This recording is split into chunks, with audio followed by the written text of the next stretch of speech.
हरे कृष्णा। ओम नमः शिवाय।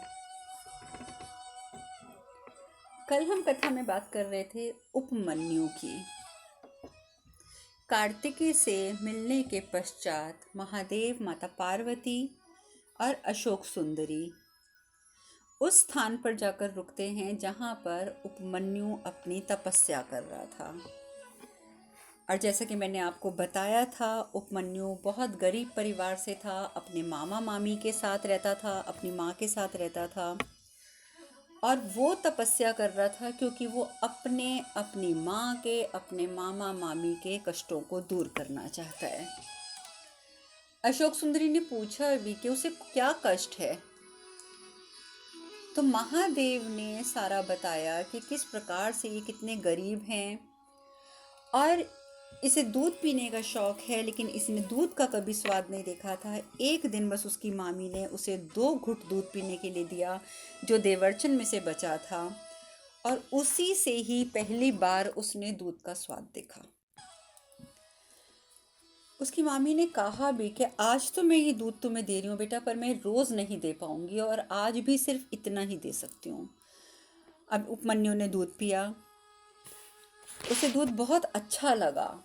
अगले दिन उसने माँ को बोला कि माँ, क्या मुझे फिर कभी दूध मिलेगा?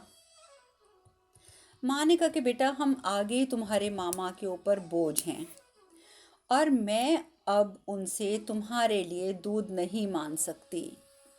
मैं जानती हूँ कि तुम्हें दूध का स्वाद बहुत अच्छा लगा है, पर अपने पुत्र को जैसे उसने देखा कि कैसे वो दूध के लिए ललायत हो रहा है, उसके मन में उसे मन ही मन बहुत बुरा लगा कि मैं कैसी माँ हूँ कि अपने बच्चे को दूध नहीं पिला सकती। अशोक सुंदरी बोलती है, तो क्या पिताजी उसे दूध मिला? महादेव कहते हैं, हाँ बेटा, हाँ पुत्री, उसे दूध मिला, लेकिन एक बड़ा विचित्र दूध मिला। उसकी माँ ने क्या किया, चावल पीस के उसको पानी में मिलाया और वो सफ़ेद रंग का दूध जैसा बन गया और उसे दिया कि उपमन्यु ये ले, दूध पी ले। उपमन्यु ने जैसे ही पहला घुट पिया तो वो बोला कि माँ, इस दूध का स्वाद तो बिल्कुल भिन्न है। उसे बहुत जल्दी आभास हो गया कि ये वो दूध नहीं है जो मैंने उस दिन स्वाद देखा था, जो मैंने कल स्वाद देखा था। तो वो बोलता है कि माँ, ये वो दूध नहीं है जो आपने मुझे मामी ने मुझे कल पिलाया था।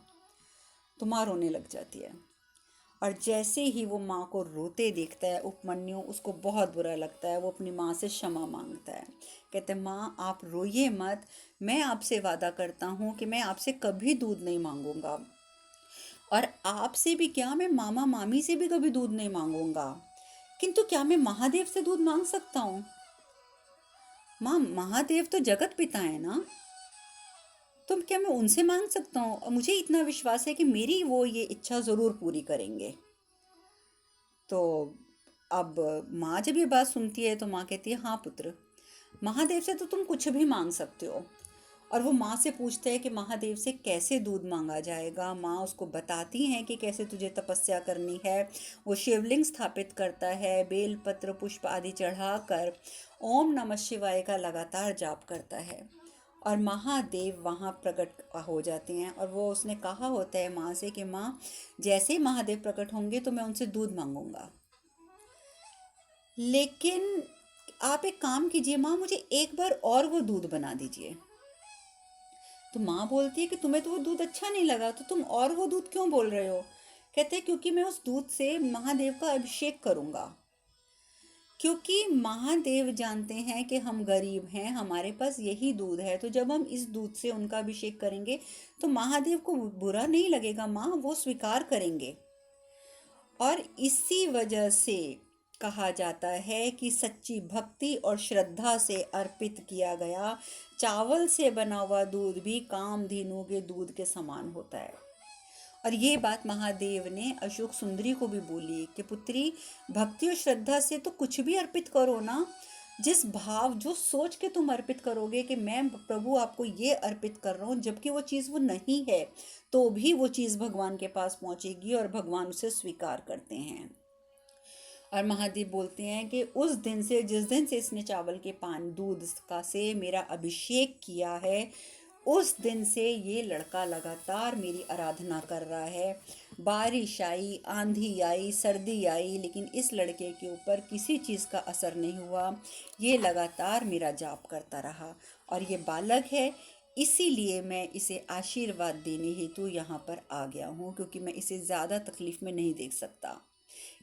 इसकी उम्र के हिसाब से इसकी इतनी तपस्या ही मेरे लिए बहुत है।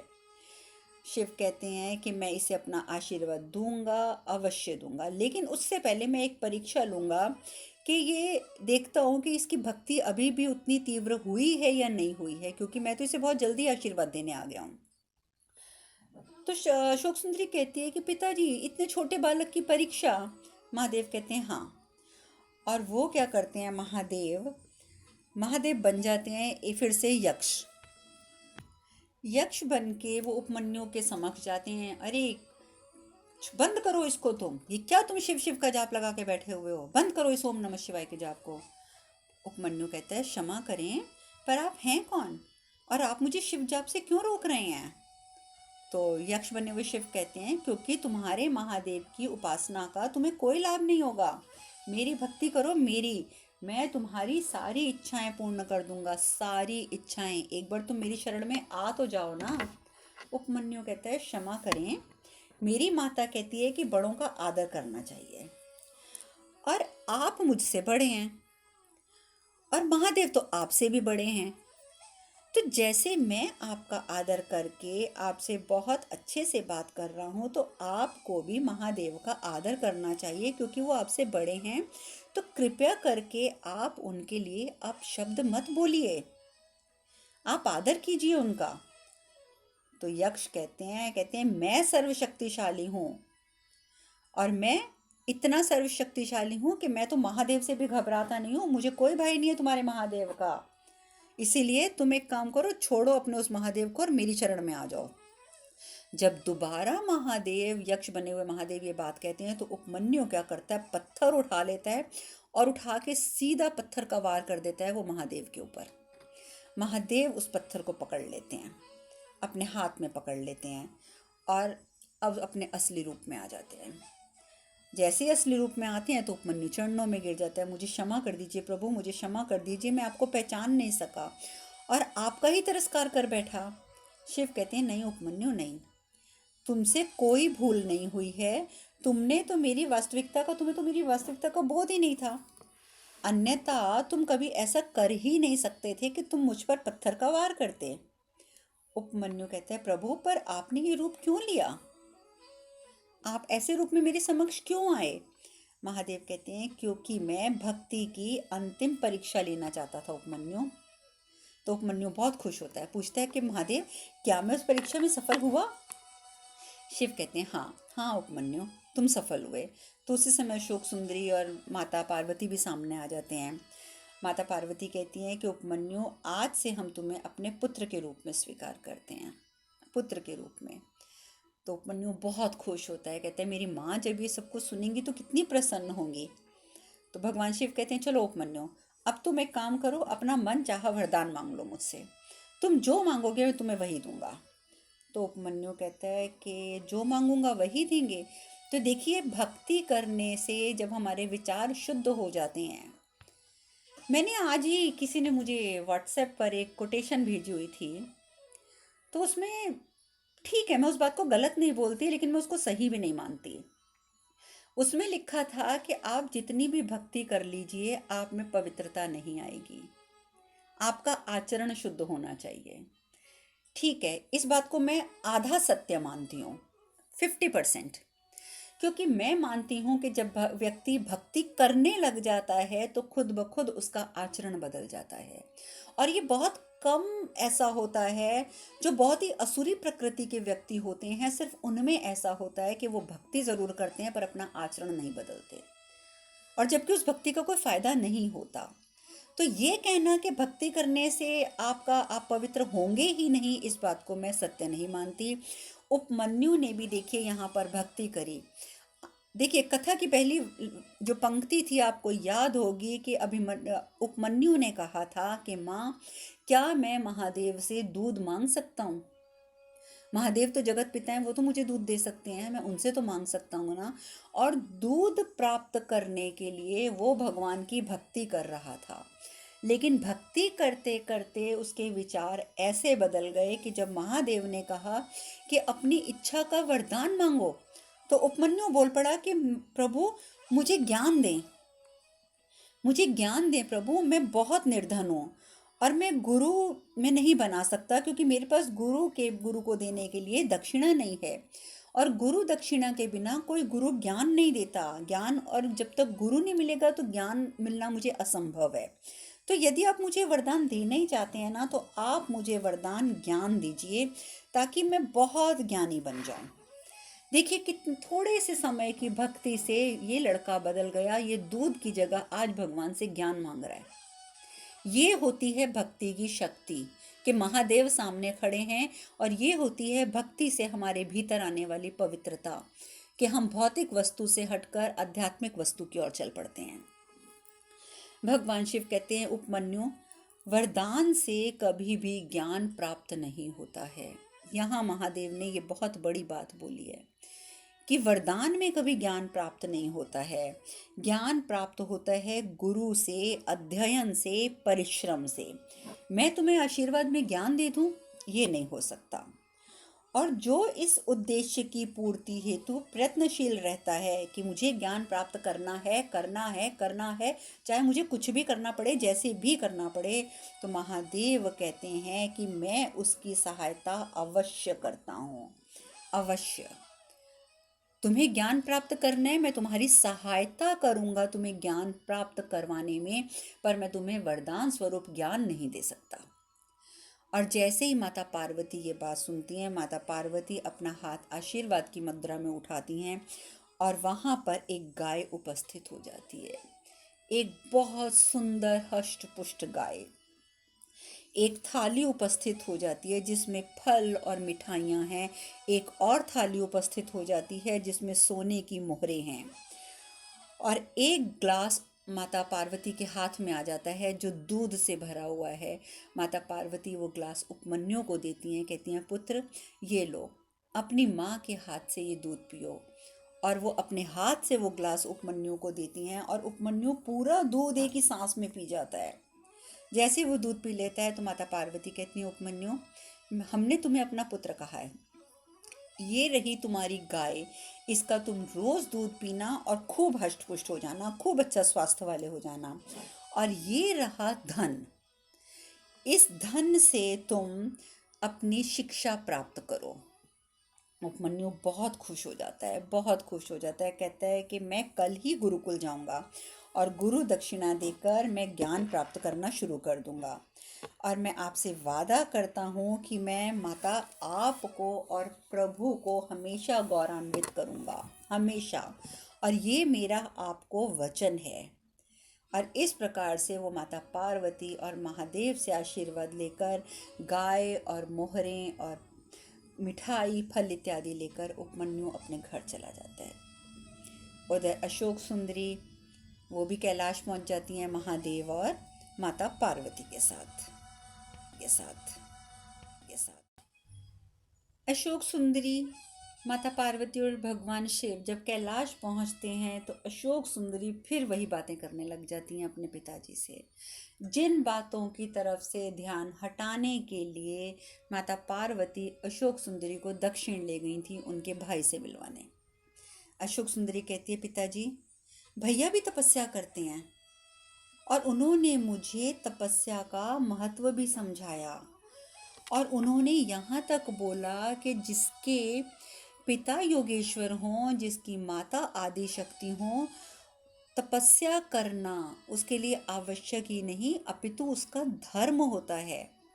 तो पिताजी ये तो मैं समझ गई कि तपस्या करना मेरा भी धर्म है, पर पिताजी मेरा आपसे एक प्रश्न और है कि जिस प्रकार भैया का कर्तव्य है, कि जैसे भैया का कर्तव्य है असुरों का नाश करना और जन कल्याण का कार्य करना असुरों का नाश करके, ये उनका उद्देश्य है जो आपने निर्धारित किया है, तो पिताजी क्या उसी प्रकार हमारा भी कोई उद्देश्य और हमारा भी कोई कर्तव्य है?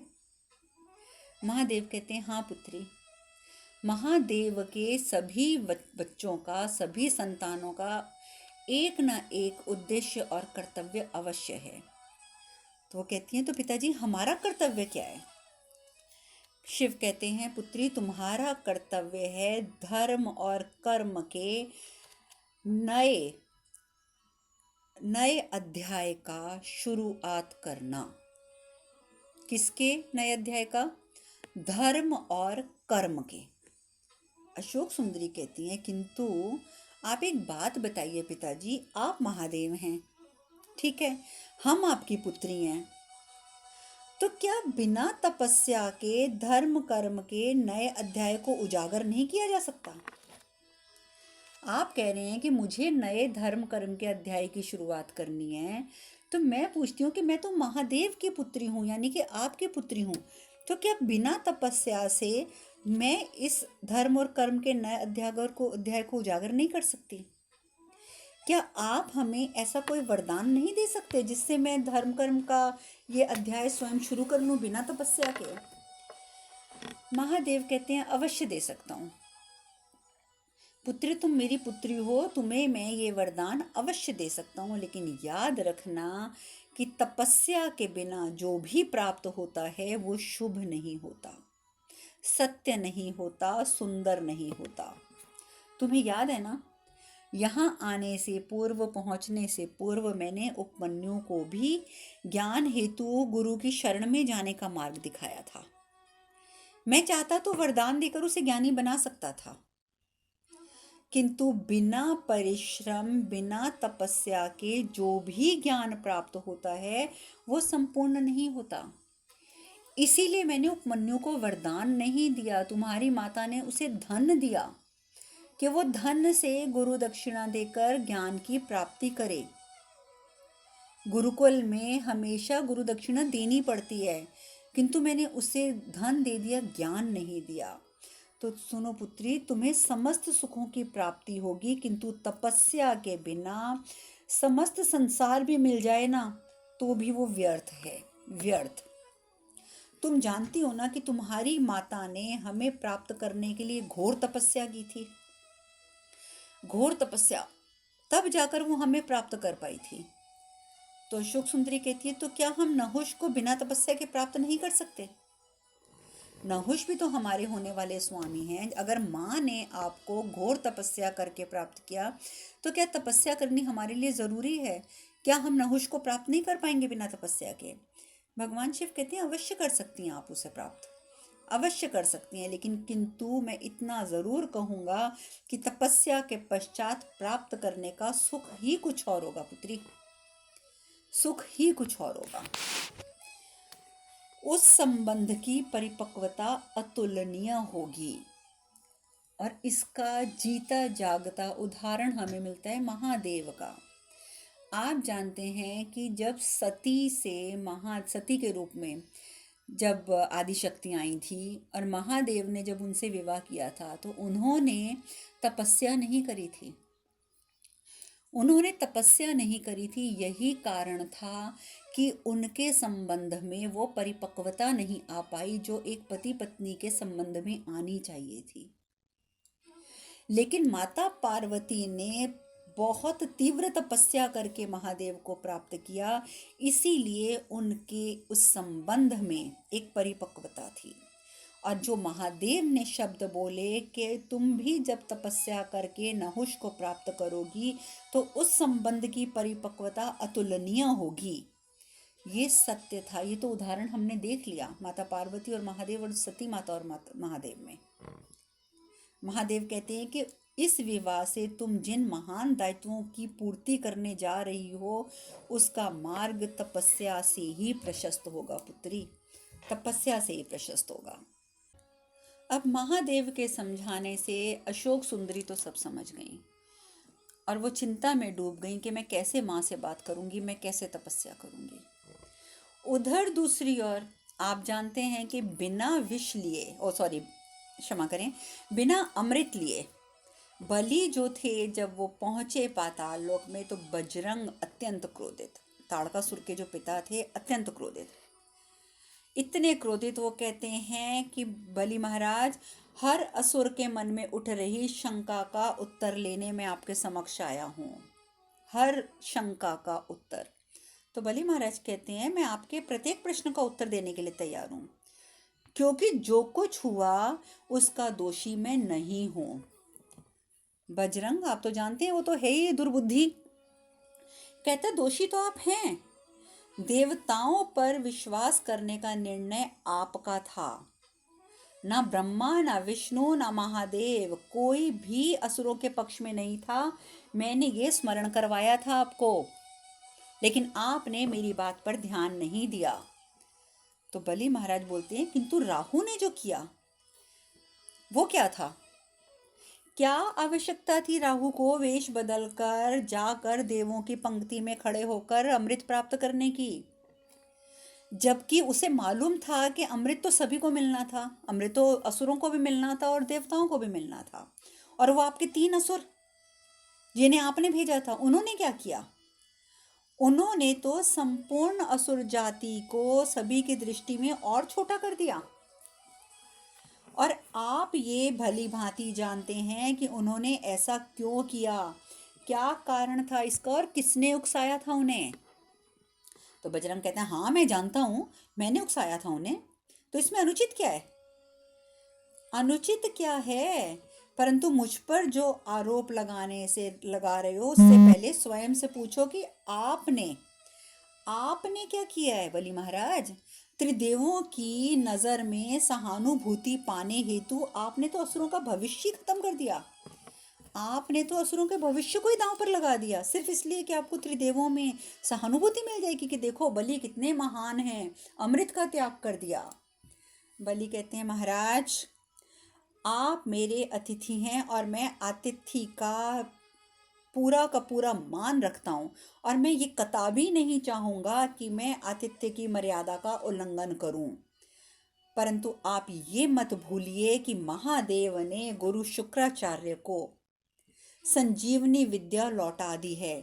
क्यों लौटाई महादेव ने संजीवनी विद्या? ताकि सृष्टि का संतुलन बना रहे। तो क्या इसमें आपको न्याय दिखाई नहीं देता? अगर वो अमर हुए हैं अमृत प्राप्त करके, तो हम भी तो अमर हुए हैं संजीवनी विद्या प्राप्त करके। हमारा कोई भी असुर मरेगा तो शुक्राचार्य उसे तुरंत जीवित कर देंगे। तो क्या फर्क है हम अमृत पिए या ना पिए, हमारे पास आज संजीवनी विद्या है। परंतु आपको ये न्याय दिखाई नहीं देगा, नहीं दिखाई देगा। और दिखाई भी कैसे देगा? आपको तो अपने पुत्र अपने पौत्रों की मृत्यु तक नहीं दिखाई दी, तो आपको ये न्याय कहाँ से दिखाई देगा? जबकि आप जानते हैं, अच्छी तरह जानते हैं कि महादेव से जिसने भी शत्रुता की है, जिसने भी, उसकी मृत्यु निश्चित है।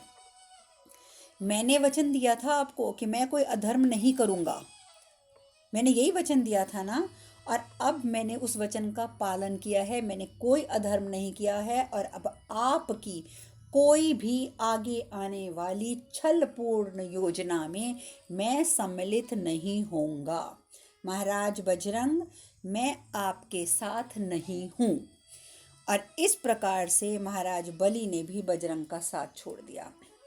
बजरंग बहुत क्रोधित होता है, लेकिन उसको सद्बुद्धि अभी भी नहीं आती। कहता है, कोई बात नहीं, आप साथ नहीं है तो क्या हुआ, बजरंग में अभी इतना सामर्थ्य है कि वो देवताओं से स्वयं युद्ध कर सके। बस अब मेरे को सिर्फ अगर इंतज़ार है तो एक उचित अवसर का।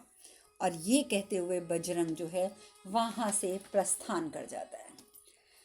अब बाकी की चर्चा हम कल करेंगे कि इंद्रदेव किस प्रकार से अभी भी बहुत परेशान है गुरु बृहस्पति की बातें सुनकर, कार्तिकेय से लज्जित होकर।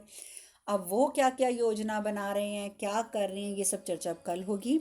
आज कथा में यही विश्राम लेते हैं। हरे कृष्ण कृष्ण कृष्ण हरे हरे, हरे राम राम राम हरे हरे।